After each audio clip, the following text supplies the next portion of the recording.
में संशोधन अधिनियम 2023 जो लागू किया गया था, उसी अनुरूप ये राजस्थान में ऑर्डिनेंस लाया गया है। हम इसे प्रेरणा लेकर के जो हमारे छोटे छोटे अधिनियम है, उनमें जहां जहां भी पेनल्टी के प्रोविजंस है, सजा के प्रोविजंस है, वहां पर हमने आर्थिक दंड के प्रावधान किए हैं। और इस क्रम में हमारा मेन जो उद्देश्य है वो गैर अपराधीकरण है, डिक्रिमिनेशन का है, ताकि व्यक्ति निर्भीक होकर के कानून की पालना करते हुए आगे का कार्य कर सके। उदाहरण के लिए राजस्थान वन अधिनियम 1953 है, उदाहरण के लिए उसमें 6 माह की सजा और 500 रुपए का जुर्माना अगर कोई व्यक्ति वन संपदा को नुकसान पहुंचाता है, पेड़ काटता है, बाहर ले जाता है वगैरह वगैरह, उसके स्थान पर हमने इसकी पेनल्टी 6 माह का जो सजा का प्रावधान, उसके जगह 5,000 रुपए की पेनल्टी का प्रावधान किया है। इसी तरह जैसे पेड़ काटने वाला एक बहुत विषय राजस्थान में चल रहा है और अनेक पर्यावरण प्रेमियों ने भी इस विषय को उठाया है कि पेड़ नहीं काटने चाहिए, जिसको हमारी लोकवार भाषा में आप मीडिया लोग भाई लोग खेजड़ी नहीं काटे, पेड़ नहीं काटेगा लिखते हैं। और राजस्थान काश्तकारी अधिनियम की धारा 23, 24 और 26 में इसके प्रावधान है और इसमें 100 रुपए का प्रावधान था एक पेड़ काटने पर, दोबारा करने पर इसके डबल का प्रावधान था। इसको बढ़ा करके हमने 1,000 रुपए कर दिया है 100 रुपए के स्थान पर, दोबारा अगर करता है तो उसका डबल। और इस तरह इस प्रावधान को सख्त बनाया है ताकि पर्यावरण की रक्षा हो सके, पेड़ नहीं काटे जा सके। और ये जो बार बार आम जन की आवाज आ रही है उसमें भी साथ मिल गए।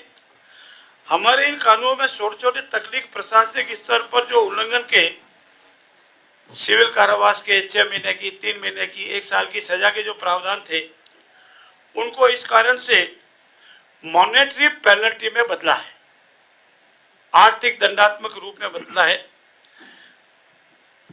वन नियम के साथ ही साथ जो गंभीर प्रवृत्ति के थे उसके हमने, जैसा अभी मैंने बताया राजस्थान काश्तकारी अधिनियम का, उसमें हमने कंपनसेशन के बाद पेनल्टी के प्रावधान बढ़ाए हैं। राज्य सहायता उद्योग है, उसमें पर्यात्मक जो कानून की थे उसको सजा के स्थान पर पेनल्टी, मॉनेटरी पेनल्टी के प्रावधान किए हैं।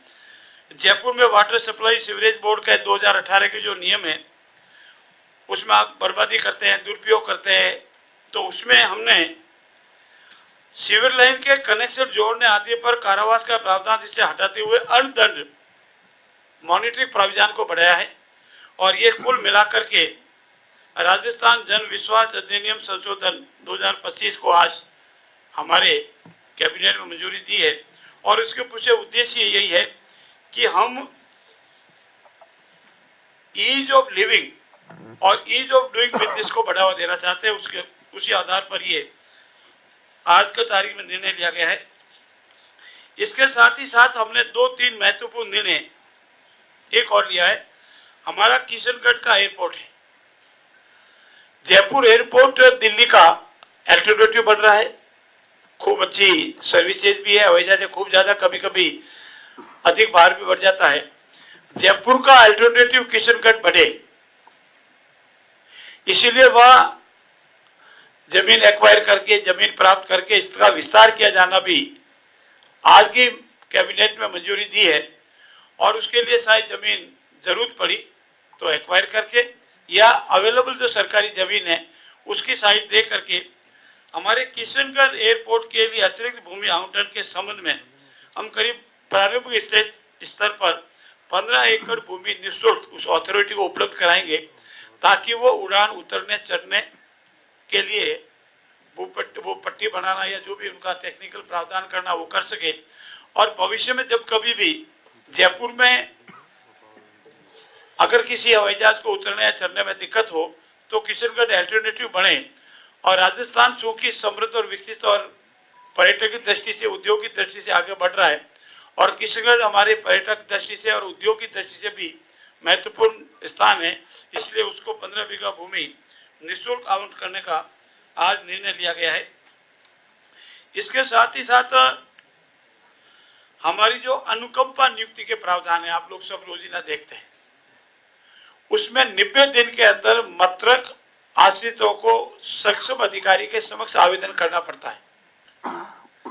90 दिन की अवधि के उपरांत आवेदन करता है तो उसके रिलेक्शन के लिए फाइल भेजनी पड़ती है। माननीय मुख्यमंत्री जी ने, सभी साथियों ने महसूस किया कि जिसके परिवार में कमी हुई है उसको 90 दिन तक का परिवार में शोक है, दस्तावेज इकट्ठे करने हैं, टाइम लगता है, इसलिए उसको बढ़ा करके 180 दिन कर दिया है। 180 दिन तक कोई भी मृतक कर्मचारी का आश्रित जो सेवा पाने योग्य है वो संबंधित विभाग के अधिकृत अधिकारी के समक्ष आवेदन कर सकेगा और 90 के स्थान पर इसको डबल करके 180 दिन किया है। एक हमारा,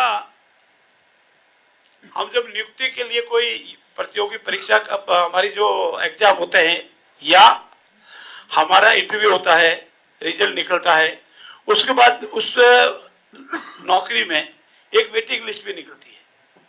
उस वेटिंग लिस्ट की 6 महीने तक वैलिडिटी रहती है। कोई कांस्टेबल की वैकेंसी निकली, 100 कांस्टेबल लेने हैं तो उसके 10% वेटिंग निकालते हैं ताकि वो ले। वो वेटिंग लिस्ट में 6 महीने बाद में एग्जॉस्ट हो जाती है, समाप्त हो जाती है। ये महसूस किया गया कि 6 माह की अवधि कम है, इसको भी बढ़ाई जावे और इसके लिए हमने ये तय किया है कि इसकी अवधि डबल की जावे और इसीलिए उसको डबल भी किया गया है। साथ ही साथ लिपिक वर्ग जो हमारा है, चतुर्थ श्रेणी कर्मचारी है, उसको कार्मिक द्वारा 7 दिसंबर 2022 को अधिसूचना द्वारा मृतक अथवा स्थायी रूप से जो अशक्त हो जाता है हमारा कर्मचारी, सेवाकर्मी में, मिलिट्री में, उसको नियुक्ति देने का भी प्रावधान किया था। इसी प्रकार 8 अगस्त 2022 को अधिसूचना जारी कर उत्तराखंड में जो त्रासदी हुई थी उसमें अनेक लापता हो गए थे या आज दिन तक पता नहीं का डेथ हो गई थी, उनके संबंध में भी, और 6 फरवरी 2024 को जो कोविड में कई लोगों की डेथ हो गई थी, कोविड के कारण जो डेथ हुई, जो प्रमाणित होता है, उन सब को भी अधिसूचनाओं में लिपिकीय वर्ग और चतुर्थ श्रेणी भर्ती में जो प्रावधान नहीं कर पाए थे, आज की मार्फत हमने उसमें प्रावधान कर दिए। अब इसमें भी इन तीनों श्रेणी में कोई भी आएगा तो उसको नौकरी मिलेगी। और ये मोटर वाहन परिक्रम सेवा अधिनियम है, उसमें भी संशोधन किए गए हैं। ये हमारे मुख्य आज के एजेंडा था। इसके अलावा और भी है, मैं आनंद जी रिक्वेस्ट करूंगा आगे की प्रश्न। धन्यवाद सर। अब मैं खाद्य नागरिक आपूर्ति मंत्री श्री सुमित गोदारे जी से निवेदन करूंगा कि अपना विषय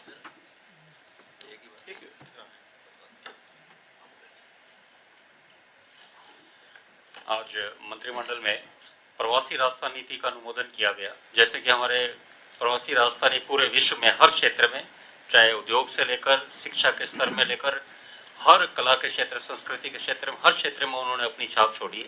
उसी को, उन्हीं से उनका जुड़ाव जो उनका अपने मातृभूमि से, मिट्टी से, जो राजस्थान की भूमि से है, उसको और प्रगाढ़ करने के लिए माननीय मुख्यमंत्री जी के नेतृत्व में प्रवासी राजस्थान नीति का अनुमोदन किया गया। जैसे कि बताया कि सामाजिक, सांस्कृतिक और आर्थिक जुड़ाव को और बढ़ाने के लिए ये नीति लाई गई है और विशेष 5 पिलर्स, 5 स्तंभ पर ये हमारी नीति है, जिसमें पहले हैं ABCDE, accelerate, bridge, celebrate, drive and ensure. ABCD इस पर आधारित है।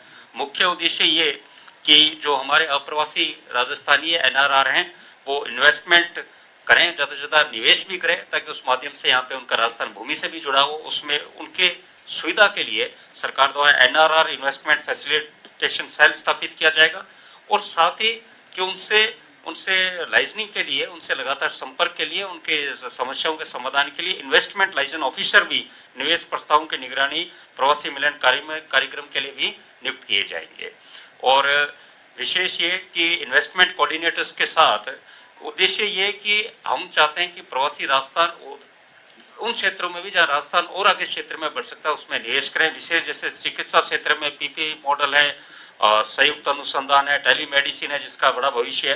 तो उद्देश्य माननीय मुख्यमंत्री जी का ये कि जितने हमारे प्रवासी समुदाय हैं उनके योगदान को सम्मानित भी किया जाए, उसके लिए प्रवासी राजस्थान दिवस है उसका भी भव्य रूप में आयोजन किया जाए। ये पहली बार ही मेरे को लगता है कि राजस्थान सरकार इस तरह के कार्यक्रम आयोजित कर रही है, जिससे प्रवासी राजस्थान का मान सम्मान, जो काफी समय से उनकी बात रहती थी कि साहब हमारे लिए सरकार कुछ प्रयास नहीं करती, तो माननीय मुख्यमंत्री जी विशेष प्रवासियों के लिए राजस्थानी नीति लेकर आए हैं, उसमें निवेश के लिए और साथ में उन प्रवासियों के लिए, जिसमें एक विशेष उद्देश्य ये भी है, सेलिब्रेट राजस्थान। सेलिब्रेट राजस्थान मतलब हमारी राजस्थान की संस्कृति का विश्व में, देश में, विदेश में जो हमारे त्योहार है, जैसा कि आपने मीडिया के माध्यम से हमने देखा और सबको याद है कि माननीय प्रधानमंत्री जो विदेश यात्रा में गए तो कई जगह राजस्थानी पारंपरिक नृत्य करके, गीत गाकर उनका स्वागत किया गया। तो इसी कड़ी में और हमारे तीज त्योहार, गणगौर, मकर संक्रांति जैसे विभिन्न धार्मिक और सांस्कृतिक त्योहार है जो पूरे विश्व में जहां भी हमारे प्रवासी रहते हैं, देश में रहते हैं, उनको मनाया जाए। और विशेष जिस तरह चिकित्सा का हमने बात रखी, उसी तरह विशेष ये भी रहेगा कि जहां पे भी प्रवासी राजस्थानी विद्यालयों के लिए, महाविद्यालयों के लिए निवेश करना चाहे, उनको भी प्रोत्साहन दिया जाएगा। इसके साथ साथ एक और हमारे कैबिनेट में अनुमोदन हुआ है, राजस्थान ट्रेड प्रमोशन पॉलिसी 2025। इसमें विशेष उद्देश्य छोटे व्यापारियों को लेकर, क्योंकि हमारा प्रदेश में हम देखते हैं कस्बों में, गाँव में, शहरों में छोटे छोटे व्यापारी हैं, उनके लिए भी हमारे माननीय प्रधानमंत्री से लेकर माननीय मुख्यमंत्री जी लगातार गंभीर है, उनको जितना भी हमारे सरकारी योजनाओं के माध्यम से लाभ मिल सके, उसी कड़ी में ये नीति लाई गई है।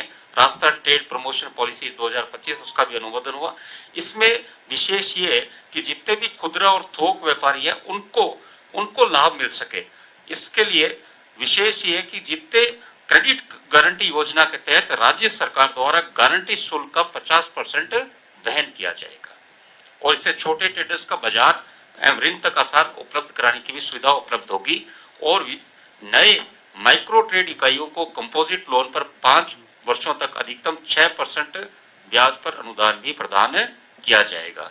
और इस नीति में जो माननीय मुख्यमंत्री जी लगातार फोकस करते रहे हैं, ईज ऑफ डूइंग बिजनेस सुधारों में भी महत्वपूर्ण स्थान दिया गया है, जिससे कि छोटे व्यापारियों को लाभ मिल सके।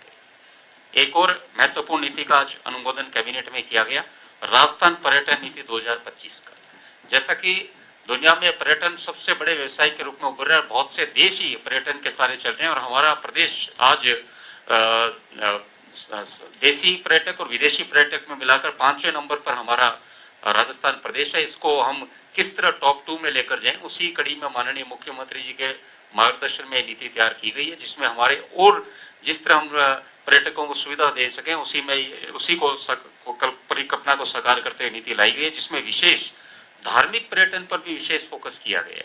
आज के समय में जिस तरह माननीय प्रधानमंत्री जी का फोकस है कि हम अपने देश में ही ज्यादा से ज्यादा घूमें और देश में भी ज्यादा से ज्यादा हमारे धार्मिक स्थल हैं, और ये इसलिए भी विशेष नीति का इस समय माननीय मुख्यमंत्री का जो नीति लाए उसका महत्व और ज्यादा बढ़ जाता है कि हमने देखा हाल के दिनों में किस तरह युवा और जो नव वर्ष पर जो पार्टी करने के बजाय धार्मिक स्थलों पर, पर्यटन मंदिर पर जाने लगे हैं विशेष उत्सव पर, तो ये उस नीति को और आगे बढ़ाने के में ये कदम है। इसमें धार्मिक स्थल क्षेत्रों के आसपास पर्यटन हब की स्थापना, शौर्य सर्किट, ये भी एक विशेष है कि जो जिस तरह हमारे राजस्थान वीरों की भूमि है, शौर्य सर्किट भी स्थापित करके ताकि इन वीरों को भी नमन हो और जो देश विदेश से आए देखे उनको भी एहसास हो कि यहाँ के युवाओं ने, यहाँ के सैनिकों ने किस तरह मातृभूमि के लिए बलिदान दिया है। बर्ड वॉचिंग सर्किट ये भी है, projection mapping and light and sound show, इस तरह अनेक Rajasthan travel card, home stay, इस तरह अनेक इसमें नीति में इसमें समायोजित है। और विशेष ये कि स्पेशल टूरिस्ट जोन बनाने का भी इस नीति में है प्रायोजन, जिसमें स्पेशल टूरिस्ट जोन बनाए जाएंगे, जिसमें STZ, जहां पर विशेष फोकस करके पर्यटनों को और निमंत्रण किया जाए उस क्षेत्र में देखने के लिए। और पर्यटन सुरक्षा, ये भी एक बहुत बड़ा विषय है कि पर्यटन सुरक्षा, जो हमारे यहाँ इतने पर्यटक है उनको एक सुरक्षा की भावना हो कि हम राजस्थान में आए तो हमें सुरक्षा की भावना, उसके लिए माननीय मुख्यमंत्री जी के नेतृत्व में 24x7 कॉल सेंटर स्थापित किया गया, जिसमें टूरिस्ट असिस्टेंट फोर्स है, पैनिक बटन आधारित सुरक्षा प्रणाली है और एक विशेष जिला कलेक्टर की अध्यक्षता में जिला पर्यटन विकास समिति DTDC और डेस्टिनेशन मैनेजमेंट ऑर्गेनाइजेशन के रूप में कार्य करेगी। डेस्टिनेशन मैनेजमेंट ऑर्गेनाइजेशन इससे स्थानीय स्तर पर पर्यटक स्थलों के प्रबंधन एवं समस्याओं के निराकरण में गति आएगी। इस विश्वास के साथ कि राजस्थान पर्यटन नीति 2025 ये एक तरह से विकास से मार्केटिंग में राजस्थान को जिस तरह पूरे विश्व में प्रसिद्ध है और बुलंदियां और ऊंचाइयों पर लेकर जाएगी। सवाल ले सकते हैं एक एक करके। सब ये धार्मिक पर्यटन की जो बात कही है, धार्मिक पर्यटन में क्या हम अपने एस्टैब्लिश जो हमारे ऑलरेडी धार्मिक जगह हैं उन्हीं को डेवलप करेंगे या कोई इसके अंदर नई जगहों के ऊपर भी विचार किया गया है? देखिए, अभी जो हमारे वर्तमान में धार्मिक स्थल है उनमें भी काफी विकास की संभावनाएं है, उनको भी कर रहे हैं। और ऐसे कोई स्थल और भी जो ऐसे लग रहे हैं, जिस तरह आज माननीय मुख्यमंत्री जी ने कहा कि जैसे कोई सरिस्का देखना है तो उसके आसपास कोई मंदिर है, काफी पर्यटन स्थल उस तरह धार्मिक मंदिर हैं, तो उनका भी हम किसी तरह वहां डेवलप किया जाए ताकि जो पर्यटक आए वो न सिर्फ उस सेंचुरी को या उस स्थान को देखे, साथ में कहीं ना कहीं मंदिर भी जाए तो वहां पे भी दोनों तरफ से उसका पूरे दिन का भी सदुपयोग और उसका स्टे टाइम राजस्थान में ज्यादा होए। आपके 2 साल पूरे हो गए तो मंत्रियों को अलग अलग जिलों में भेजा जाएगा क्या? कार्यक्रम कुछ होंगे मंत्रियों के, क्योंकि सभी मंत्रियों को टास्क तो मिले होंगे। ये कार्यक्रम हमारे 2 साल का कार्यक्रम जो है उसकी विस्तृत चर्चा हुई है। शीघ्र ही आपके समझ कार्यक्रम की पूरी रूपरेखा आएगी। मंत्री लोग परिवार वाले जिलों में रहेंगे, अपने खुद के गृह जिलों में भी रहेंगे, अपनी विधानसभाओं में रहेंगे। इसका विस्तृत कार्यक्रम शीघ्र आपको आजकल में मिल जाएगा। जोगाराम जी, जो कार्यक्रम बना है, क्योंकि दिल्ली गए थे सीएम साहब जब, देखिए पीएम साहब का कार्यक्रम जब भी बनेगा हम शीघ्र आपको इस संबंध में इत्तला करेंगे। अभी इस स्तर पर इस संबंध में कुछ कहना ठीक नहीं है। जोगाराम जी, मंत्रियों के जो कार्यक्रम तय हुए हैं जिसकी आप कह रहे हो शीघ्र साझा करेंगे, वो नाम से हुए हैं या पदनाम से शेयर हुए हैं? देखिए, परिवार वाले जिलों में जैसे प्रेस वार्ता लेनी है, कुछ जिले का कार्यक्रम बताना है, तो परिवार वाले जिले सभी मंत्रियों को फिक्स है। फिर खुद के जिले वो सब फिक्स है, और खुद की विधानसभा, ये 3 स्तर पर मंत्री भी जाएंगे विधायक की तरह, और ये कार्यक्रम शीघ्र बढ़ रहा है, शीघ्र आपको प्रचारित कर दिया जाएगा। जोगाराम जी, पिछले कुछ समय से सोशल मीडिया पे वैसे अटकलें लग रही हैं कि कैबिनेट का विस्तार हो सकता है, फेरबदल हो सकता है, इस बारे में आप कुछ कहना चाहेंगे? आज कुछ मुख्यमंत्री जो है वो कल दिल्ली से होकर आए हैं वापस, इस बाबत कुछ? मुख्यमंत्री जी का दिल्ली जाना राज्य के विकास के लिए जरूरी होता है। आप जो प्रश्न कर रहे हैं उस प्रश्न में अगर होगा तो आपको जवाब मिल जाएगा। और वैसे आप काफी लंबे समय से कोई दैनिक समाचार पत्र हमारा इस्तीफा हो गया ये भी प्रकाशित कर देता है, आप सोशल मीडिया में चल रहा है, ये ठीक है। अभी ऐसा हमारे नॉलेज में कुछ भी नहीं है, हम इसके मन को अधिकृत भी नहीं।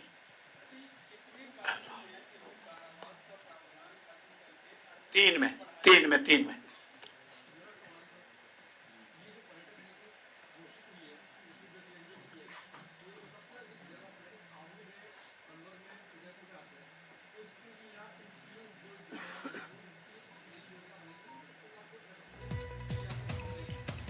ये तो नीति पूरे राजस्थान के लिए है और उसमें हर जगह के सुझाव भी आ रहे हैं। पर्यटन नीति लागू की गई, उसमें और भी कुछ अच्छा सुधार कर सकते हैं उसमें पर्यटन नीति का। पर ये बड़ी बात है कि एक इस तरह के कि विशेष माननीय मुख्यमंत्री जी का ये फोकस कि जो पर्यटक आए वो सिर्फ एक स्थान पर ही नहीं 2-3 स्थान पर जाए ताकि समय ज्यादा से ज्यादा राजस्थान में बिताए। मित्रों, मंत्री जी, अभी आपने प्रवासी राजधानी विभाग की जो बात करी थी उसको लेके अगर कोई पुराना कोई विवाद आता है तो उसको भी क्या इसी विभाग में अंतर्गत समाधान दिया जाएगा या उसके लिए कुछ अलग रहेगा? जो पुराने विवाद आ रहे प्रवासी जिन्होंने इसमें इन्वेस्टमेंट किए थे। देखिए, प्रवासी दिवस जो है वो प्रवासियों को अपनी मातृभूमि से आकर्षित करने, अपनी संस्कृति से जोड़ने, कर्म भूमि से मातृभूमि को मिलाने, ये सारे बड़े बड़े फोकस के आस रहता है। छोटी मोटी कोई बातें आएगी उसका समाधान होगा। आप सब, मौसम ठीक है, धीरे धीरे सर्दी बढ़ रही है, बाहर पकौड़े आपका इंतजार कर रहे हैं। सबको बहुत बहुत धन्यवाद। सर, एक सवाल है, पर्यटन नीति की सर आपने बात करी थी और बार बार मुख्यमंत्री जी भी और अभी वर्तमान में जो उप मुख्यमंत्री दिया कुमारी जी पर्यटन मंत्री और नाइट टूरिज्म की वो बात करते हैं राजस्थान के अलग अलग शहरों में, लेकिन पर्यटकों से भी और जो राजस्थान के ही जो लोग राजस्थान के अलग अलग शहरों में जाते हैं उनको ये समस्या आ रही है कि रात को 11 बजे मार्केट बंद हो जाता है। ऐसे में जो नाइट टूरिज्म में जो भी टूरिस्ट आ रहे हैं अगर उन्हें कुछ भी परचेजिंग करनी हो किसी भी चीज की तो उसके लिए कुछ चेंजेस? ये पॉलिसी का पार्ट होता है। और पॉलिसी पार्ट में ये वन ऑफ द पार्ट ये भी है कि नाइट टूरिज्म को बढ़ावा कैसे दिया जाए, मार्केट से अवेलेबल किया जाए, ट्रांसपोर्ट कैसे अवेलेबल किया जाए, सिक्योरिटी कैसे दी जाए, ये सभी उसी का पार्ट है। वन पार्ट मेरी पॉलिसी बहुत बहुत बड़े स्तर पर पॉलिसी होती है। इसलिए आपका प्रश्न सही है कि नाइट पॉलिसी में जब नाइट टूरिज्म जो होता है वो नाइट में परचेज भी करता है, उसको ट्रांसपोर्ट भी चाहिए, उसको नाइट स्टे भी चाहिए, उसको सेफ्टी भी चाहिए, ये सभी उसी पॉलिसी का पार्ट है। उस समय वही समाधान होगा जैसी जैसी जगह उसके अनुसार। जोगाराम जी 2 साल का बड़ा जश्न होता है जोगाराम जी 2 साल का बड़ा जश्न होता है, जैसे आप कह रहे हो कि शीघ्र कार्यक्रम जारी करेंगे, कब तक आ जाएगा? बड़ी उत्सुकता है। आजकल भी कहा ना मैंने, आजकल में जोगाराम जी सर, डेस्टिनेशन वेडिंग बहुत होती है राजस्थान में, बहुत बड़ा उद्योग भी है, बन चुका है डेस्टिनेशन वेडिंग। कहाँ बन चुका है राजस्थान, तो उसको लेकर भी कुछ प्लान आया है इसमें नई नीति में? इस पॉलिसी को आप पढ़ेंगे तो ये पूर्ण रूप से विस्तृत है। डेस्टिनेशन स्थान कौन सा हो सकता है, हमारा डोमेस्टिक टूरिज्म कौन हो सकता है, हमारा फॉरेन टूरिज्म कौन हो सकता है, हमारे रिलीजियस टूरिज्म कौन हो सकता है, सारे कुछ इसमें आप पढ़ोगे तो इसमें सब कुछ मिलेगा। इसमें मैंने कहा, हमने बताया ना कि डेस्टिनेशन मैनेजमेंट ऑर्गेनाइजेशन भी होगा, वो इसी विशेष को लेकर लेगा। उसमें वेडिंग्स भी होगी और साथ में और भी प्राइवेट कंपनीज बड़े आके यहाँ पे समिट भी करते हैं, तो वो सब शामिल होंगे। सर मेरा कहने का मतलब ये था, सरकार को बड़ा रेवेन्यू प्राप्त हो सकता है डेस्टिनेशन वेडिंग से। हो ही रहा है, रेवेन्यू हो भी रहा है। धन्यवाद सभी को बहुत। सर ये 11 कानून है, 3 कानून है सर, ये चेंजेस किए हैं जिनमें 11 कानून है, 3 में पेनल्टी के स्थान पर मॉनेटरी का किया है।